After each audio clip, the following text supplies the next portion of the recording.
Bonjour à toutes et à tous et bienvenue à la Maison de la Presse du Touquet. Nous poursuivons le fil de nos interviews et nous avons le plaisir d'accueillir aujourd'hui Claire Norton qui a bien voulu se prêter au jeu de nos questions-réponses et qui vient donc nous présenter son dernier roman paru le 18 juin dernier aux éditions Robert Laffont et qui s'intitule « Ces petits riens qui nous animent ».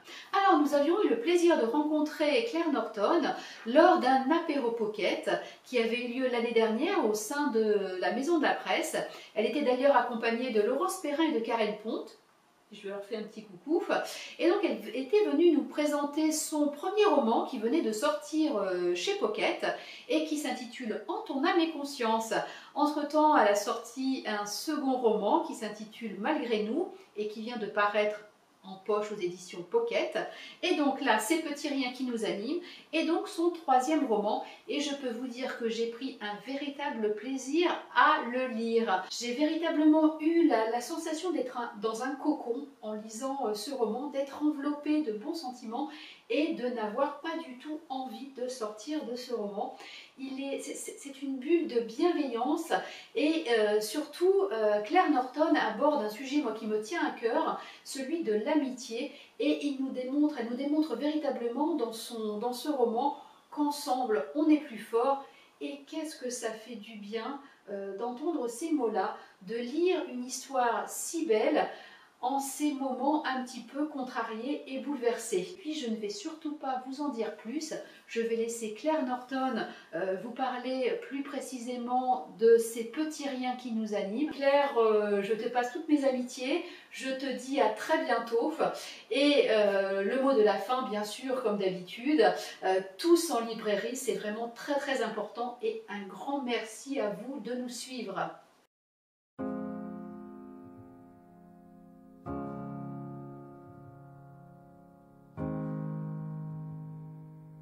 Bonjour à toutes et à tous. Merci Céline et Delphine de m'avoir proposé cette interview.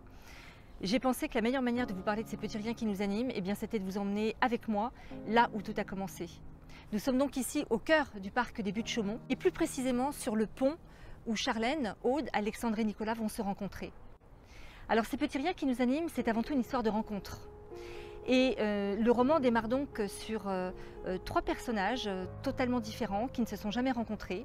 Tous les opposent en apparence, mais ils ont au moins un point commun sans le savoir, c'est que tous sont confrontés à une situation personnelle difficile.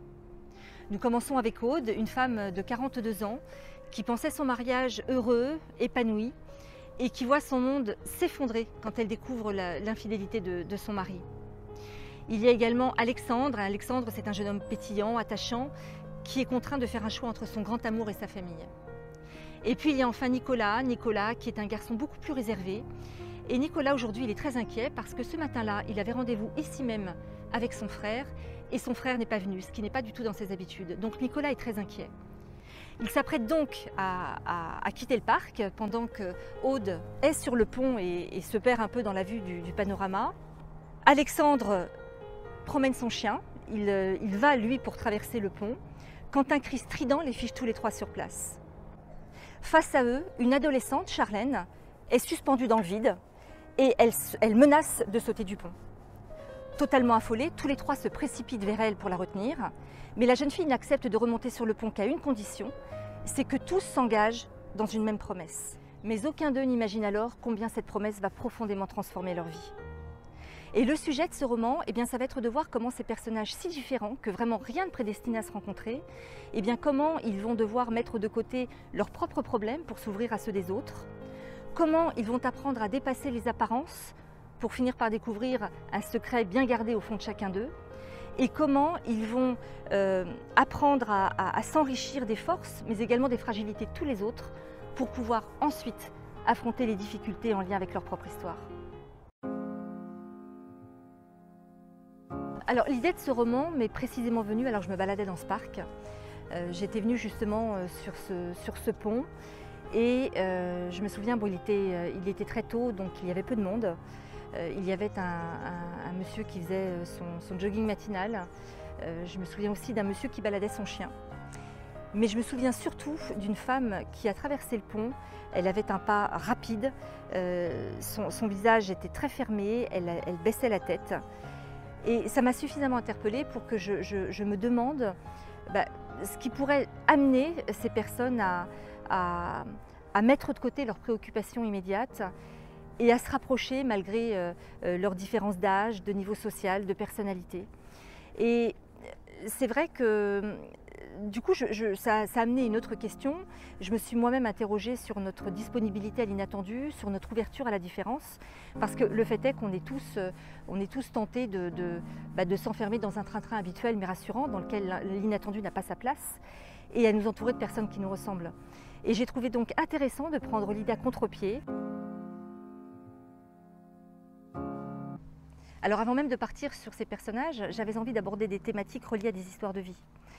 Je veux parler ici de l'infidélité et des difficiles prises de décision qui s'ensuivent, de la quête d'identité qui amène à rechercher sa mère biologique, de la difficulté à assumer son homosexualité, à élever seul un enfant quand on est parent isolé, et aussi de la difficulté de se reconstruire quand on a vécu une tragédie dans l'enfance. Et pour aborder ces sujets-là, j'ai pris le parti de personnages parfois un peu caricaturaux, mais c'était vraiment un choix de ma part, parce que je souhaitais non seulement amener ces personnages à se dégager de tous les préjugés qui vont souvent et malheureusement de pair avec certaines situations, mais je voulais aussi insister sur la nécessité d'apprendre à dépasser les apparences, surtout quand elles sont flagrantes. Alors il est vrai qu'ils sont singulièrement différents, mais en même temps, ils ont tous au fond d'eux une vulnérabilité qu'ils combattent avec un vrai courage et une vraie générosité. Alors Aude, parce qu'elle est confrontée à une situation difficile, une situation à laquelle toute personne qui aime peut un jour se retrouver confrontée. Et elle est attachante par la générosité qu'elle mobilise en accompagnant Charlène, cette adolescente là, dans sa quête d'identité. Charlène qui bouscule un peu là, les adultes, qui les pousse un peu dans leur retranchement. Et elle reste malgré tout, elle, dans des interrogations un peu des jeunes de son âge. On a aussi Alexandre. Alors Alexandre, c'est celui qui masque sa tristesse derrière une joie exubérante et qui dissimule vraiment ce qu'il est sous un paraître qui le mine parce qu'il en est profondément malheureux. Et c'est celui qui peut tous nous amuser par ses débordements qui sont souvent excessifs, mais il sait aussi nous agacer par son apparente superficialité. Mais au fond, c'est un homme, c'est un jeune homme d'une grande sensibilité, d'une réelle profondeur. Et finalement, il nous rappelle combien il est important de savoir dépasser les apparences. On a aussi Nicolas. Alors Nicolas, c'est un jeune homme beaucoup plus secret, beaucoup plus réservé et qu'on va mettre du temps à découvrir. Il va progressivement se révéler au fil des pages. Il est englué dans des peurs qui trouvent un peu leur origine dans un passé lointain. Et c'est vrai que finalement, il nous ramène au postulat que tout malheur a son histoire singulière. Et puis enfin, nous avons Jérôme, le père de Charlène. Alors Jérôme, c'est un peu le ténébreux qui n'est pas facile d'accès parce qu'il a appris à se refermer. Mais bon, c'est vrai qu'il est beaucoup plus complexe que ce qu'il ne semble être. Alors là, impossible pour moi de choisir entre Aude, Alexandre et Nicolas. Parce que ce sont là trois personnages qui présentent tous la particularité de ressentir leurs émotions de manière très très intense et sans filtre, avec des personnalités qui sont totalement différentes. Donc détricoter leur parcours pour les amener à une gare d'arrivée bien différente de la destination qu'ils imaginaient au départ, ça m'a vraiment amené à des séances d'écriture mais extraordinaires. J'aime l'idée de faire se rejoindre des chemins et j'aime l'idée de pouvoir faire se rencontrer des personnages que rien ne prédestine à se rencontrer, mais surtout quand de ces rencontres va naître un lien mais totalement inattendu qui va les aider à se relever de coups durs et peut-être même parfois à se reconstruire.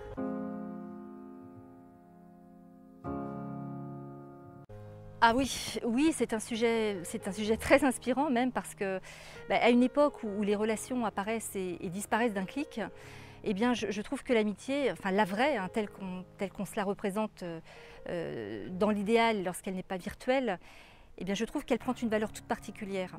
Alors une amitié peut être juste agréablement ressourçante quand elle se limite à être légère et pétillante et ne serait-ce que pour cela elle présente un réel intérêt. Mais je crois qu'elle peut aussi se révéler assez profonde pour nous accompagner dans des situations difficiles qui ne manquent malheureusement pas d'arriver hein, dans une vie. Et moi, je trouve réconfortant de voir en l'ami une espèce de valeur refuge qui permet, enfin, qui aide à se relever justement des coups durs de l'existence. Et je trouve tout autant réconfortant de pouvoir se dire que parfois de telles amitiés peuvent se cacher derrière des rencontres totalement inattendues, parfois même inespérées. Et c'est pour ça que oui, c'est un thème qui m'inspire beaucoup et c'est un thème qui devient suffisamment récurrent pour qu'on le retrouve dans tous mes livres, puisque dans En ton âme et conscience et malgré nous, l'amitié est aussi au cœur du roman et des personnages. Ah, Paul Éluard ou pas Paul Éluard. Écoutez, moi je crois que les deux sont très liés. Et ce qui m'intéresse, eh bien, c'est justement de voir ce qu'on fait de ces fameux hasards qui se présentent sur notre route, voir si on les intègre à notre destin et donc si on fait évoluer celui-ci ou pas.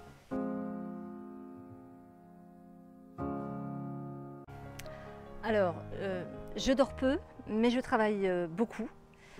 Mais j'ai surtout la chance de pouvoir faire des choses qui me passionnent. Alors, l'écriture, ça a toujours été une nécessité hein, pour moi, puisque j'écris depuis que j'ai l'âge de 12 ans. Mais travailler dans les ressources humaines a été pour moi source de nombreuses rencontres, puisqu'au travers de mon métier, j'ai pu accompagner des personnes de culture et de sensibilités très différentes, et ce, à des moments très particuliers de leur vie, aussi bien personnelle que professionnelle. Donc finalement, beaucoup de ces rencontres ont nourri mon écriture, continuent d'ailleurs à la nourrir, et même si les nuits sont aussi courtes que les journées sont riches, eh bien je n'ai vraiment pas à me plaindre.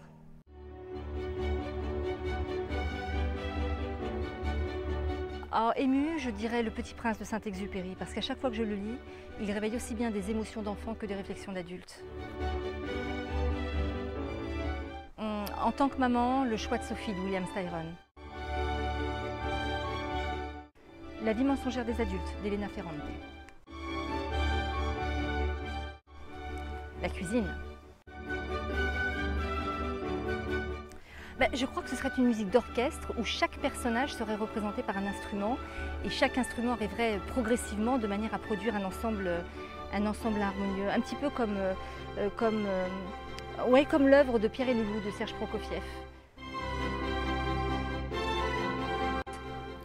Plus qu'une chanson, passait en boucle toutes les chansons de Jean-Jacques Goldman. Oui, toujours.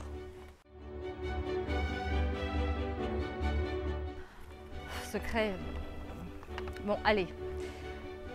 Je n'ai jamais eu de problème avec l'alcool, mais je n'ai aucun goût, ni pour les cocktails, ni pour les bulles, ni pour les coupes, quelles qu'elles soient, même pour les grands vins.